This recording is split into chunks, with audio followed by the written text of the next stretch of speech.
નમસ્કાર ધોરણ 8 ના વહાલા વિદ્યાર્થી મિત્રો, આજે આપણે આ વિડિયો લેક્ચરની અંદર તમારું જે ગુજરાત સરકાર દ્વારા સ્વાધ્યાય પોથી આપવામાં આવેલી છે એમાં ભાગ નંબર 7. આ ભાગ નંબર 7 ની અંદર વિજ્ઞાન વિષયનો પાઠ નંબર 11મો છે. વિદ્યુત પ્રવાહની રાસાયણિક અસરો એમનું સંપૂર્ણ સોલ્યુશન આપણે આ વિડિયો લેક્ચરની અંદર જોવાના છીએ. તે પહેલા નાનકડી વાત કે નીચે ડિસ્ક્રિપ્શન બોક્સની અંદર એક પ્લેલિસ્ટની લિંક આપવામાં આવેલી છે, ત્યાંથી તમે ભાગ નંબર 7 ને સંબંધિત તમામ એટલે તમામ વિષયોના સોલ્યુશન જોઈ શકો છો. તો જોઈએ મિત્રો, પહેલી છે ખાલી જગ્યા પૂરો, જેમાં પહેલું ચાંદીના દાગીના પર સોનાનો ઢોળ ઇલેક્ટ્રોપ્લેટિંગ પ્રક્રિયાથી ચડાવવામાં આવે છે. બીજું છે LED નો ટૂંકો છેડો તો ઋણ ધ્રુવ અને લાંબો છેડો ધન ધ્રુવ તરીકે વર્તે છે. ત્રીજું ટમેટાનો રસ વિદ્યુતનું સુવાહક છે, જ્યારે કેરોસીન વિદ્યુતનું અવાહક છે.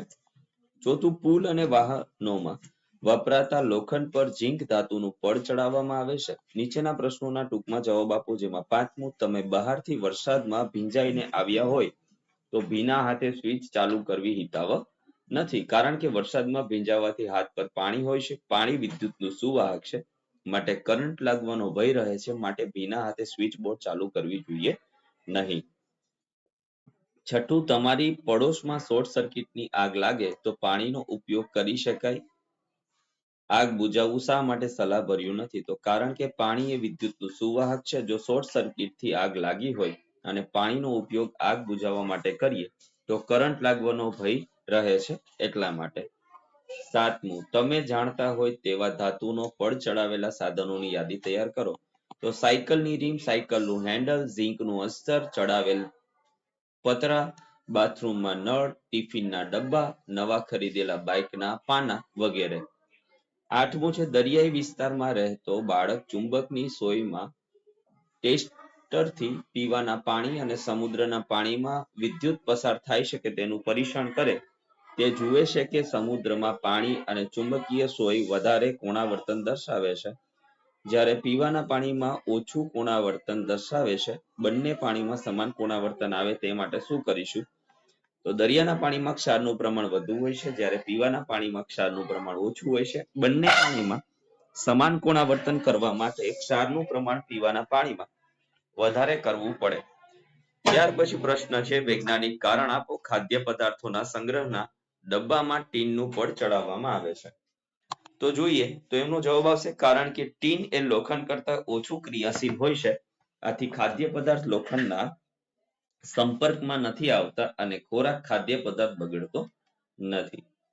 10મું છે લોખંડ પર ક્રોમિયમ ધાતુનું પડ ચડાવવામાં આવે છે, કારણ કે ક્રોમિયમનો દેખાવ ચળકતો હોય છે, તેને કાંટ લાગતો નથી, તેના પર ઉજરડા પણ થતા નથી, માટે લોખંડ પર ક્રોમિયમ ધાતુનું પડ ચડાવવામાં આવે છે.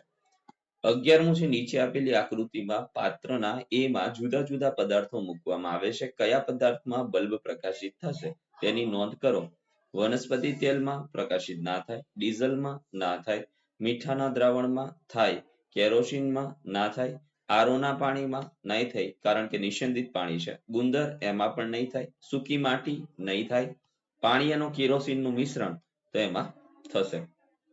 12મું છે અહીં આકૃતિમાં ચાંદીના દાગીના પર સોનાનો ઢોળ ચડાવવા માટેની આકૃતિ દર્શાવેલી છે. આપેલ આકૃતિના યોગ્ય નામ નિર્દેશન તમારે કરવાના છે. તો જુઓ અહીંયા વાહક તાર, સોનાના ઘરેણા, ચાંદીના ઘરેણા, સોનાનો તાર, પાત્ર, સોનાના ક્ષાર ધરાવતું દ્રાવણ.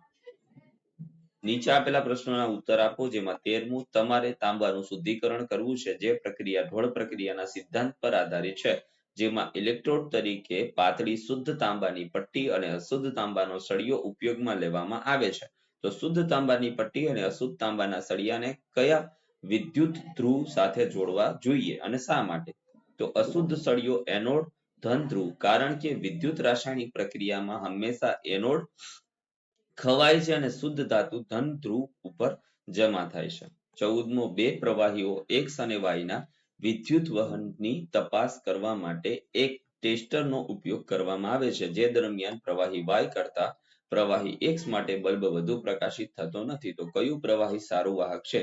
તો પ્રવાહી Y, કારણ કે પ્રવાહી Y માં ક્ષારનું પ્રમાણ વધુ હશે, તેમાં દરિયાનું પાણી કે તેમાં મીઠું ઓગાળેલું હોઈ શકે.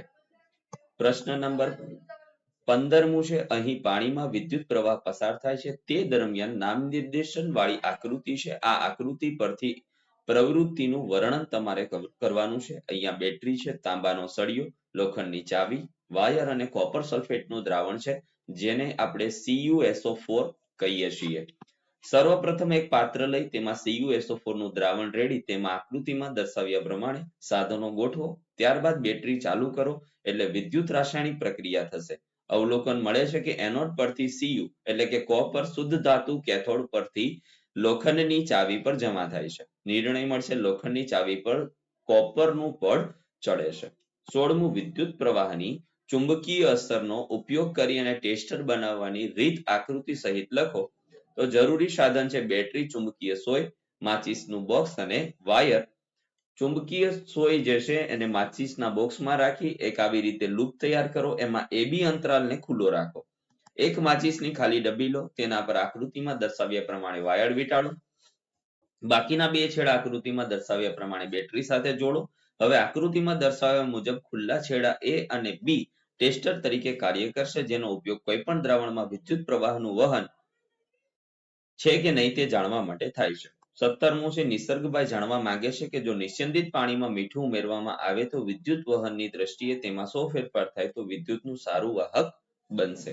18મું ગરિમાબેન ટેસ્ટરની મદદથી બે જુદા જુદા દ્રાવણો P અને Q માંથી વિદ્યુત પ્રવાહ પસાર કરે છે તો તેમને P વાળા દ્રાવણ ધરાવતા ટેસ્ટરનો બલ્બ Q વાળા દ્રાવણ ધરાવતા ટેસ્ટરના બલ્બ કરતા વધુ પ્રકાશિત જોવા મળે છે. આમ શા માટે થતું હશે? તો જોઈએ એમાં જવાબ આવશે ફક્ત બીજું સાચું છે. દ્રાવણ Q ની વિદ્યુત વાહકતા સૌથી ઓછી હશે. 19મું છે વૈદિકભાઈ આકૃતિ A માં દર્શાવ્યા વ્યવસ્થામાં બલ્બના સ્થાને આકૃતિ B માં દર્શાવ્યા મુજબ ચુંબકીય સોયને જોડે છે તો તેમને ચુંબકીય સોયના કોણાવર્તન જોવા મળે છે. પરંતુ આકૃતિ A મુજબની વ્યવસ્થામાં બલ્બ પ્રકાશિત થતો નથી. આ માટે શું સાચું છે? અથવા તો આકૃતિ A માં રહેલ દ્રાવણ વિદ્યુતનું વાહક હોય તો, જોડાણ ક્યાંય ખુલી ગયું હોય તો, અને બલ્બ ઉડી ગયો હોય તો. 20મું છે વૈશાલીબેન પાણીમાંથી વિદ્યુત પ્રવાહ પસાર કરવાથી થતા ફેરફારનું અવલોકન કરવા માટે આકૃતિમાં દર્શાવ્યા મુજબ પરિપથ જોડે છે. તે દરમિયાન તેઓ પાણીમાં લીંબુના રસના થોડાક ટીપા ઉમેરવાનું ભૂલી જાય છે. તો તેમના અવલોકનમાં શો ફેર પડે છે? તો જોઈએ મિત્રો, આકૃતિમાં દર્શાવ્યા પ્રમાણે બધી જ સામગ્રી ગોઠવ્યા બાદ પાણીમાં લીંબુના ટીપા ઉમેરવાનું ભૂલતા દ્રાવણ વિદ્યુત અવાહક હોવાથી કશું પ્રક્રિયા થશે નહીં. તો મિત્રો આ હતું સંપૂર્ણ સોલ્યુશન. ફરી મળીશું નેક્સ્ટ વિડિયો લેક્ચરમાં. ત્યાં સુધી આવજો. જય હિન્દ, જય ભારત.